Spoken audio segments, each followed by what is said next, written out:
they started his transformation from Saul to the Paul. చూసినట్లయితే అక్కడ అతని ప్రారంభమైంది.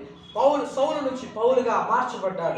His starting was in a miserable way. He started his life in a incorruptible way that he started his life. అతని ప్రారంభం ఏ రీతిగా ఉందో తెలుసా?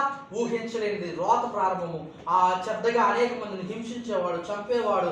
అతను వస్తున్నారంటే అనేక మంది తిట్టుకునేవారు, దూషించేవారు, ఆ ప్రదేశం నుంచి పారిపోయేవారు. ఇతని వల్ల అనేక మంది నష్టపోయిన వారు ఉన్నారు. But when we see his ending, కానీ అతని ముగింపు చూసినట్లయితే he's saying the word, he's saying this word. అతడు ఈ మాట చెప్తా ఉన్నాడు.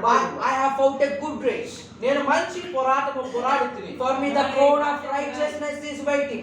నా కొరకు ఆ యొక్క పరలోకములో ఆ కిరీటము సిద్ధపరచబడి ఉన్నది. And I will be with Jesus ever and forever. నేను దేవునితో జీవితాంతము ఎల్లకాలం ఉంటానని చెప్తా ఉన్నాను. My dear people of God, దేవుని బిడ్డలారా, what made him to say that word? అతడు ఆ మాటను చెప్పడానికి కారణం ఏంటి? Did Jesus call Paul in the beginning of his life? దేవుడు ఆ యొక్క